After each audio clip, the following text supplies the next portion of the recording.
Ved du, hvad der er fascinerende?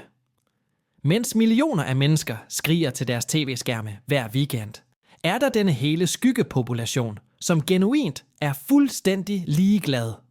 Og jeg taler ikke om folk, der lader som om, de ikke går op i det for opmærksomhedens skyld. Jeg mener dem, der ser sportshysteri på samme måde, som du måske ser konkurrencemæssig uldstrikkekamp. Bare komplet emotionel neutralitet. Og her er, hvad folk overser. For nogle mennesker registrerer sport bare ikke på samme måde overhovedet. Den første ting, du skal forstå, er, at det at gå op i sport ikke er en standardindstilling i mennesker. Hjernen popper ikke ud af livmoderen, programmeret til at miste forstanden over et mål. Det, der faktisk sker, når folk bliver besat af sport, er dette hele sammenfiltrede rod af stammeidentitet og følelsen af at kende spillerne personligt, selvom du absolut ikke gør. Der er faktisk et begreb for dette. Basking in reflected glory. Din hjerne kan give dig et dopamin-rush, når dit hold vinder, selvom du bogstaveligt talt ikke gjorde andet end at eksistere på din sofa. For folk, der ikke går op i sport, er det at se det ske med andre mennesker sådan. Okay fedt, den specifikke trigger rammer bare ikke på samme måde. Der er faktisk interessant forskning her fra Journal of Consumer Psychology, der fandt, at mennesker har vildt forskellige optimale stimuleringsniveauer. Nogle hjerner hungrer efter høj intensitet, følelsesmæssigt ladede oplevelser, mens andre finder den samme intensitet genuint frastødende. Ingen er overlegen. De er bare forskellige frekvenser. Så når nogen fortæller dig, at de ikke går op i sport, prøver de måske ikke at være kontrariske eller edgy. De er måske bare nogen, hvis nervesystem foretrækker lavere intensitetsoplevelser. Kaoset og de emotionelle indsatser ved en 3 timers kamp med konstante momentumskift kan genuint føles udtømmende frem for spændende. Og her bliver det psykologisk tæt. Mennesker er stammemæssige af natur, ikke? Vi overlevede som art, fordi vi dannede grupper og konkurrerede med andre grupper. Sport tapper ind i det primale gruppeidentitetsfænomen. Den emotionelle respons på mit hold vandt versus deres hold vandt følger mange af de samme mønstre som gamle in-group versus out-group dynamikker. Men ikke alle oplever det træk med samme intensitet. Nogle folk får måske deres følelse af fællesskab fra bogklubber eller niche online fora, om mekaniske tastaturer eller bogstaveligt talt hvad som helst, der ikke involverer at se voksne mennesker give hinanden hjernerystelser over en bold. De afviser ikke fællesskab i sig selv. De har bare fundet det andre steder i rum, der ikke kræver, at de skal memorere spillerstatistikker eller debattere, om det faktisk var en regelret aflevering. Lad os nu tale om noget, der måske forklarer en del af afbrydelsen. Locus of control. Der er dette koncept i psykologi, hvor mennesker udvikler enten en intern eller ekstern locus of control. Grundlæggende. Fokuserer du din energi på ting, du kan påvirke, eller er du komfortabel med at investere følelsesmæssigt i ting uden for din kontrol? Tænk over, hvad der sker, når du ser en kamp. Du skriger til en skærm. Du manifesterer et frispark. Du har dine Lucky-sokker på.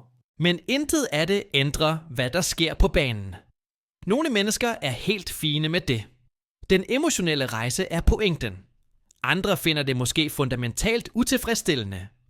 De vil hellere bruge emotionel energi på ting, hvor deres indsats skaber et direkte resultat. Ingen tilgang er forkert. De er bare forskellige psykologiske tendenser. Og lad os ikke glemme elefanten i rummet.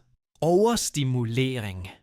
Seriøst, ingen taler nogensinde om, hvordan det moderne liv allerede føles som at blive bombarderet med notifikationer, deadlines, tilfældige beskeder om et eller andet TikTok, du ikke har set, politiske katastrofer og pengepres.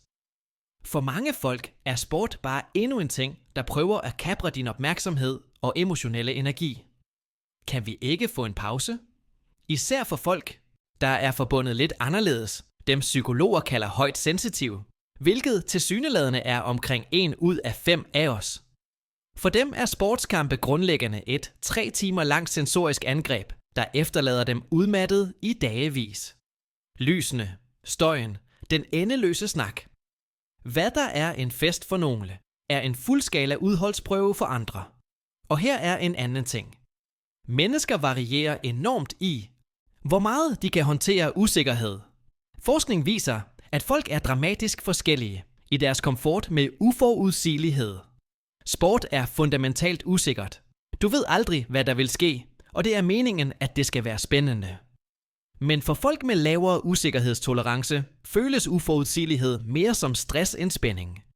De nyder ikke spændingen. De er bare ukomfortable hele tiden. Og når resultatet bogstaveligt talt ikke betyder noget for dit faktiske liv, føles 3 timer med fabrikeret spænding mindre som underholdning og mere som frivillig angst. Det er den samme grund til, at nogle elsker gyserfilm, og andre ikke kan fordrage dem. Forskellige nervesystemer har forskellige forhold til stress og usikkerhed. Og så er der denne store historie om tradition og ritual. Sport er ikke bare en kamp længere. Det er denne massive kulturelle produktion med reklamer, halvlejsshows, tematiske snacks, hele cirkuset. Hvis sport ikke gør det for dig, gør al den ekstra hype tingene værre. Det er som at være omgivet af folk, der lader som om, de virkelig er interesseret i noget, du ikke forstår, og du formodes at deltage. Det føles falsk, ærligt talt. Du ender med at se alle andre blive ophidsede over noget, du finder totalt tilfældigt. Den mærkelige afbrydelse kan efterlade dig med følelsen af at være den eneste person i rummet, der missede memoen. Det er ikke bare kedeligt. Det er ensomt på en måde, der er svær at forklare. Men lad os være realistiske om noget andet. Nogle gange er der ingen dyb psykologisk forklaring. Nogle gange kan folk bare ikke lide sport på samme måde, som nogle ikke kan lide koriander eller teknomusik.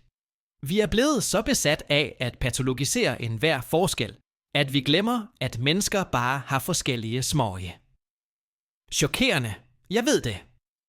Personen, der ikke går op i sport, kan være dybt passioneret om Formel 1, eller olympisk curling, eller hvad som helst andet. Og den præference behøver ikke neurologisk begrundelse. Forventningen om, at alle skal gå op i det, er ærligt talt mærkeligere end ikke at gå op i det. Det, jeg finder mest interessant, er, hvor ukomfortabelt det gør folk, når nogen siger, at de ikke går op i sport. Der er øjeblikkelig defensivitet, som om du har fornærmet nogens mor. Og den reaktion fortæller dig alt om, hvordan sport fungerer som identitetsmarkør i vores kultur.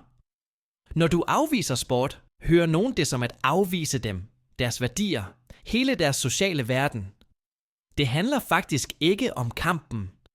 Det handler om tilhørsforhold, delte oplevelser og angst for, at hvis for mange vælger det fra, mister det hele sin kulturelle vægt. Så hvis du er en, der ikke går op i sport, er der sandsynligvis en blanding af faktorer på spil.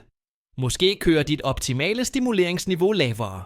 Måske foretrækker du at investere energi i ting, du kan påvirke. Måske er du ikke forbundet til at blive begejstret for konkurrencesport. Måske finder du det fabrikerede spektakel udtømmende. Måske føles usikkerhed mere som stress end sjov. Eller måske finder du det bare genuint kedeligt. Og det er hele forklaringen. Alle disse er fuldstændig gyldige måder at eksistere på. Og hvis du er en, der lever for sport, er det lige så gyldigt. Vi behøver ikke alle at opleve verden på samme måde. Og ærligt talt er det sandsynligvis den eneste grund til, at samfundet fungerer overhovedet. Du kan have millioner af mennesker, der mister deres sind over en kamp, mens en anden massiv gruppe er perfekt tilfreds med at gøre bogstaveligt talt hvad som helst andet. Og på en eller anden måde eksisterer vi alle sammen. Det er det. Det er hele pointen. Hvis dette ramte dig, så glem ikke at følge med. Og hvis du vil støtte disse dybdegående refleksioner, så overvej at dele det. Jeg ville virkelig sætte pris på din støtte.